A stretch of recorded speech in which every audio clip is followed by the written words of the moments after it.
Hey all, welcome to our channel Sreemadhu kitchen. ఇవాల్టి quick and easy simple basic recipe potato masala అండి. So aloo kind of thick gravy తోటి fry cum curry అనమాట. So ఎలా చేయాలో క్విక్గా చూపించేస్తాను. Check out this recipe. ఇప్పుడు ఒక ఐరన్ ప్యాన్లో 2 టేబుల్ స్పూన్ ఆయిల్ వేసి ఆయిల్ హీట్ అయిన తర్వాత 1 లార్జ్ ఆనియన్ ఫైన్గా చాప్ చేసి యాడ్ చేశాను. ఆనియన్ మంచిగా గోల్డెన్ బ్రౌన్ కలర్ వచ్చేంత వరకు ఫ్రై చేసుకోవాలి. అప్పుడు మనకి కర్రీ కన్సిస్టెన్సీ బాగా వస్తుంది. కొంచెం సాటే అయిన తర్వాత దీనిలో చిటికెడు పసుపు, కొంచెం ఉప్పు వేస్తున్నాను. సో దట్ మనకి ఆనియన్స్ క్విక్గా సాఫ్ట్గా కుక్ అయిపోతాయి.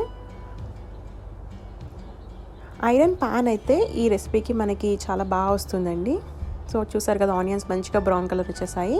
దీనిలో ఇప్పుడు 1 టీ స్పూన్ అల్లం వెల్లుల్లి పేస్ట్ వేసి జస్ట్ ఒక 1 మినిట్ ఫ్రై చేస్తున్నాను.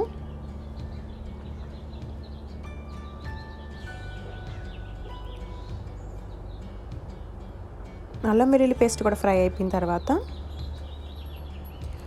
పొటాటోస్ 3 మీడియం సైజ్ పొటాటోస్ని క్యూబ్స్ లాగా చాప్ చేసి ఉంచాను. సో ఆ పొటాటోస్ని ఇప్పుడు యాడ్ చేసేస్తున్నాను. పొటాటోస్ వేసిన తర్వాత ఒకసారి జస్ట్ క్విక్ మిక్స్ చేద్దాము. కొంచెం ఈ ఆయిల్లో పొటాటోస్ వేగిన తర్వాత జస్ట్ ఒక 5 మినిట్స్ ఇలా ఫ్రై చేసుకున్న తర్వాత 1 టేబుల్ స్పూన్ ధనియా పొడి, 1/2 టీ స్పూన్ జీలకర్ర పొడి, స్పైసీకి సరిపడినంత కారం, నేను ఇక్కడ కశ్మీరీ కారం యూస్ చేస్తున్నాను మంచి కలర్ అండ్ స్పైస్ కోసం. తగినన్ని వాటర్ వేసి మసాలాస్ బర్న్ అవ్వకుండా ఉండాలి అంటే ఇమీడియట్గా వాటర్ వేస్తే వాటర్లో మసాలాస్ మిక్స్ చేస్తే బర్న్ అవ్వకుండా ఉంటుంది. ఇలా మంచిగా కలుపుకున్న తర్వాత ఇన్ కేస్ సాల్ట్ సరిపోలేదు అనుకుంటే మనం ఇప్పుడు సాల్ట్ని అడ్జస్ట్ చేయాలి.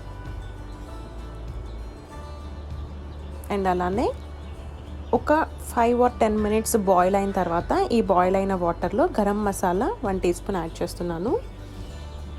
1 టీ స్పూన్ లేదా 1/2 టీ స్పూన్ గరం మసాలా వేసిన తర్వాత కలిపేసి మూత పెట్టి ఇంకొక పావు గంట సేపు లేదా పొటాటోస్ మనకి స్మూత్గా మెదిపితే మెత్తగా మ్యాష్ అయిపోయేలాగా ఉడకాలి.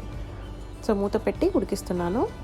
ఇక్కడ పొటాటోస్ బాయిల్ అయిపోయాయండి. పొటాటోస్ స్మూత్గా ఉన్నాయి కాబట్టి నేను ఫైనల్గా కొత్తిమీర యాడ్ చేసి మిక్స్ చేస్తున్నాను.